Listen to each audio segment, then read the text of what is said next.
Hey everyone!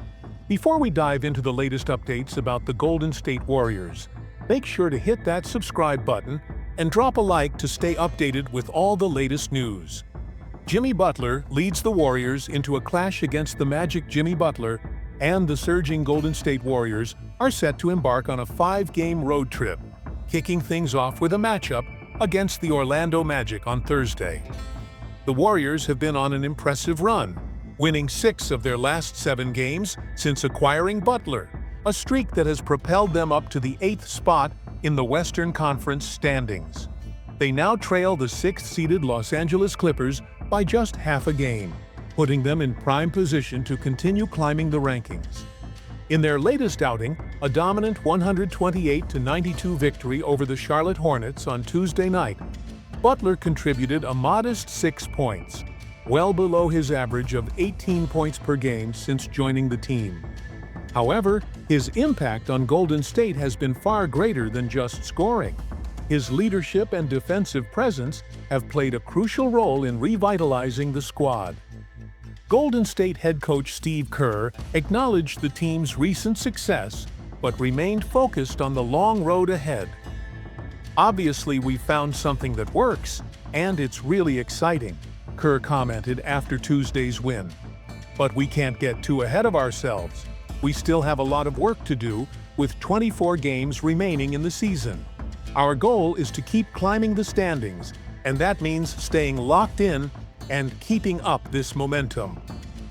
Orlando Magic, struggling to stay afloat.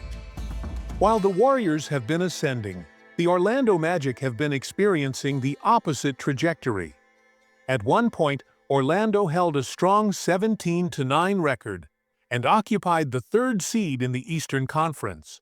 However, their performance has plummeted, and they have now slipped to 7th place, trailing the 6th-seeded Detroit Pistons by 4 games.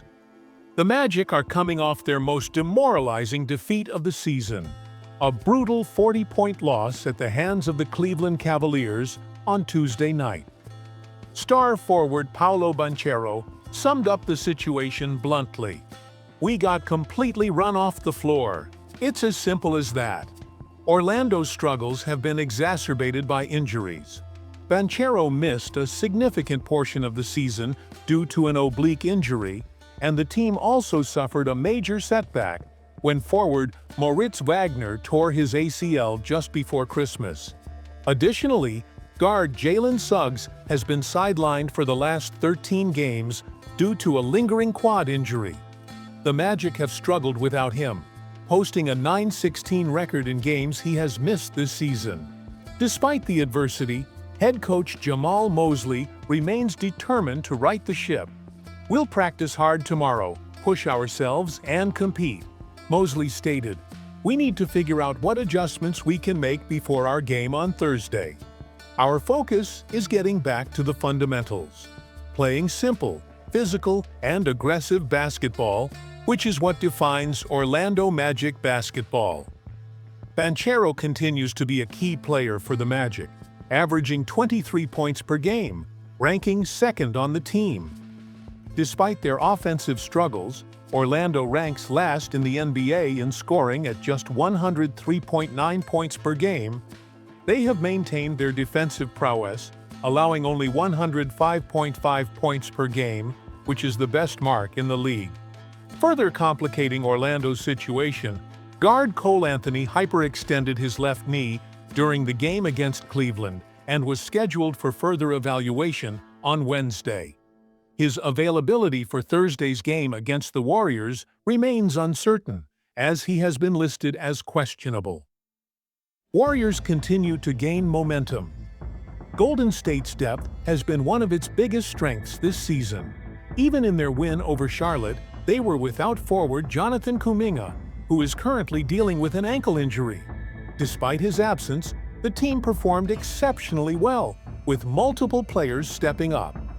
8 Warriors players are currently averaging double figures in scoring, with superstar Steph Curry leading the way at 23.3 points per game. After a hot start to the season with a 12-3 record, the team experienced some inconsistency. However, since acquiring Butler, the Warriors appear to have regained their early season form and have re-established themselves as serious contenders. "We have a great opportunity in front of us," Kerr said, regarding the upcoming road trip. "We're finally finding our rhythm again after that rough stretch. This is our chance to carry this momentum onto the road and continue building on what we've accomplished." Golden State previously faced Orlando on February 3rd in San Francisco, securing a hard-fought 104-99 victory. Now, they look to replicate that success on the Magic's home court. Mavericks return home after tough road stretch.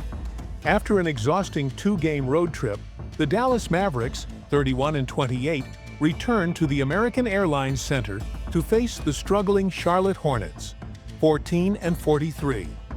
Dallas lost both road games, beginning with a lopsided 126-102 defeat against the Warriors, followed by a tough 107-99 loss to the Los Angeles Lakers in a game where they trailed by as much as 16 points. If the Mavericks' recent stretch seemed bad, the Hornets' situation has been even worse. In their last 3 games, they've suffered historic blowout losses to the Portland Trail Blazers, 141-88, Sacramento Kings, 130-88, and Warriors, 128-92. According to CBS Sports, their combined losing margin of 131 points is the worst 3-game stretch in NBA history. Despite Charlotte's struggles, Dallas should be wary, as the Hornets managed to defeat them 110-105 back on Martin Luther King Jr. Day. In that game, the Mavericks faltered down the stretch, scoring just 3 points in the final 5:30. Charlotte also dominated from beyond the arc, outscoring Dallas 51-18 in three-pointers. With emotions running high following their road trip, Dallas must stay focused. The Mavericks are the overwhelming favorites, as the Hornets have been resting multiple key players and are focused on the upcoming NBA draft lottery. If Dallas is serious about improving their position in the standings, they need to secure a decisive victory early, ideally putting the game away by the third quarter. Ultimately, in the NBA, style points don't matter. The only thing that counts is adding another win to the record. Kevin Durant's surprising comments on a potential Warriors reunion. Kevin Durant initially had no interest in a trade to the Warriors before the NBA's February 6th trade deadline, but his stance on a potential return to the Bay Area appears to have softened over the past 3 weeks. Speaking on the Draymond Green Show with Baron Davis on February 26th, Durant explained why he was hesitant to leave the Phoenix Suns mid-season. Durant, who has 1 year remaining on his contract, acknowledged that Phoenix is struggling to stay in the Western Conference playoff picture. The Suns currently sit in 11th place, just outside of the play-in tournament, trailing by 2.5 games. While Durant originally dismissed the idea of a trade, he now seems open to discussing the possibility this summer. "I didn't want to move mid-season, and I understand why the team might want to trade me. It's just business," Durant said. "But from my perspective, I wanted to finish the season. If a trade is something we need to discuss in the offseason, then we'll figure it out." The Warriors already made a major move by acquiring Jimmy Butler, giving up Andrew Wiggins, Kyle Anderson, Dennis Schroeder, Lindy Waters III, and a 2025 top 10 protected first-round pick. To trade for Durant, Golden State would need to match his $54.7 million salary for the 2025-2026 season, potentially by signing Jonathan Kuminga to a lucrative extension and including him in the deal. What do you think of Kevin Durant's situation?